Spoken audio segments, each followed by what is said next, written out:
Hello viewers, আসসালামু আলাইকুম। Welcome to my another blog. তো আশা করি সবাই ভালো আছেন, আমরাও ভালো আছি। তো হঠাৎ করে একটা ইলিশ মাছ নিয়ে আসলো, তো এটা আম্মু এখন কাটতেছে।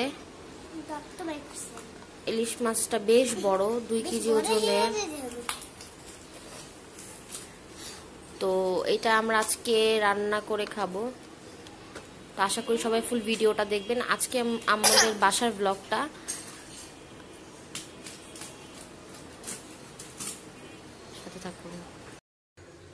ভিউয়ার্স, চলে এলাম। আমি ইলিশ মাছগুলো ভালোভাবে কেটে তো ধুয়ে নিব। ধোয়ার পরে আমি এখানে লবণ মাখিয়ে রাখবো 10 থেকে 15 মিনিট।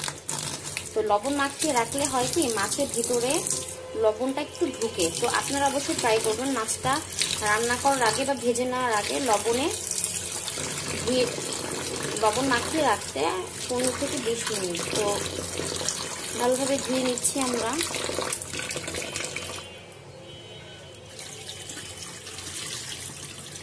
তো এখানে আমি আজকে ইলিশ মাছটা সরিষার তেল দিয়ে ভাজবো।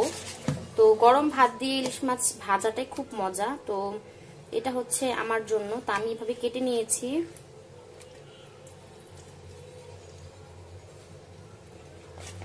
তো আমি এখানে মশলা মাখাবো পরে, আগে 10 থেকে 15 মিনিট লবণ মাখিয়ে রেখে দিব।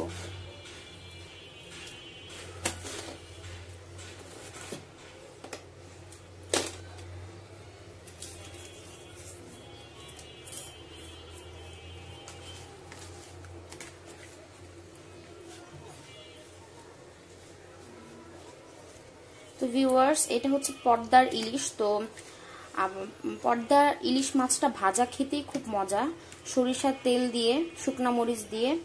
তো আমি এটা ভাজার আগে দেখাই দিলাম আপনাদের। ভিউয়ার্স, আমার মাছটা ম্যারিনেট করা হয়ে গেছে। তো আমি এখানে হলুদ, মরিচ, ধনিয়া আর লবণ মিক্স করে মাছটা ভালো করে মাখিয়ে রাখছিলাম 1 ঘন্টা। তো তারপর আমি প্রসেসটা আপনাকে দেখাচ্ছি। এখানে সরিষার তেল দিয়ে মাছটা ভাজবো। আমি এখানে সরিষার তেল দিয়ে নিচ্ছি, আর তেলটা গরম হওয়া পর্যন্ত আমি ওয়েট করব। তো সাথে আমি আজকে হচ্ছে পাতলা ডাল রান্না করছি, আম দিয়ে ডাল আর ভাত আর ভাজি। তো আজকে আমাদের দুপুরের খাবারটা এটাই। ভিউয়ার্স, আমার তেলটা গরম হয়ে গেছে। তো এখানে আমি মাছগুলো এক এক করে দিয়ে দিচ্ছি।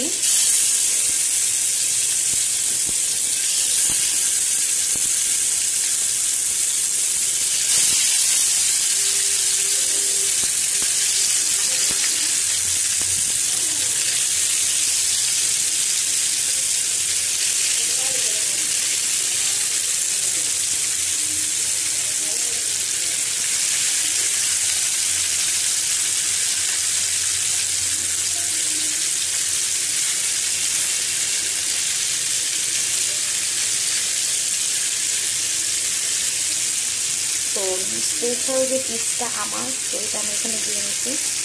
তো এটা আমরা উল্ট পাল্ট করে লাল করে ভেজে নিব। যেহেতু সরিষার তেলে ইলিশ মাছটা ভাজতেছি, তো একটু ফ্লেভারটা কিন্তু আপনাদের একটু ঝাঁজটা বেশি আসবে। আর পদ্মার ইলিশ কিন্তু সরিষার তেলে ভেজে খাওয়াটাই মজা হয়। ভিউয়ার্স, আমি মাছটা উল্টিয়ে দিচ্ছি যে পাশটা লাল হয়ে গেছে কিনা। তো আপনাদের সুবিধার্থে সারা বছর ফ্রিজে টাটকা ইলিশ মাছ রেখে খাওয়ার যে পদ্ধতিটা, আমি সেটা আরেকদিন একটা ভিডিও করে দিয়ে দেব। তো ওইভাবে করে আপনারা সারা বছর ইলিশ মাছ ফ্রিজে রেখে খেতে পারেন। স্বাদটাও ঠিক অটুট থাকে, এমনিতে মজাও লাগে।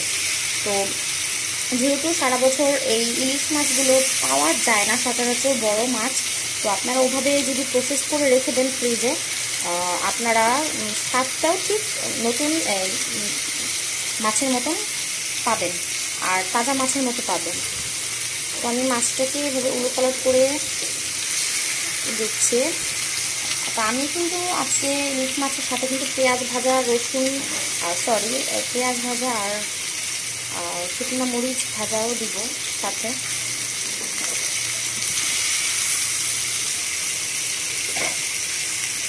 ভিউয়ার্স, আমার ইলিশ মাছগুলো ভাজা একদমই হয়ে গেছে।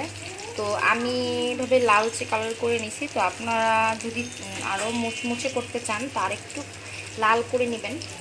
তো এরপর হচ্ছে টেস্টের কালার। আমরা আজকে কী করবো, দুপুরবেলা কী খাচ্ছি সব কিছু আপনার সাথে শেয়ার করব। তো আশা করি সবাই আমার ভিডিওটা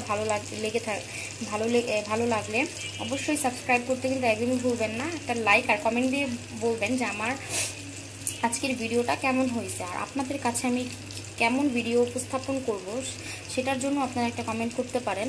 তো আপনারা যে ধরনের কন্টেন্ট মেক করতে বলবেন আমি সেই ধরনের কন্টেন্টই মেক করব। তো অবশ্যই সাথে থাকবেন।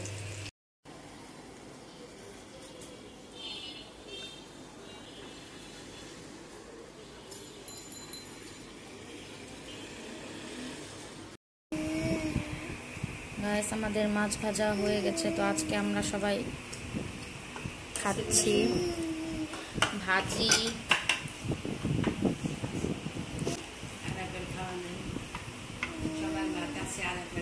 তো পদ্মার ইলিশ টেস্ট করব।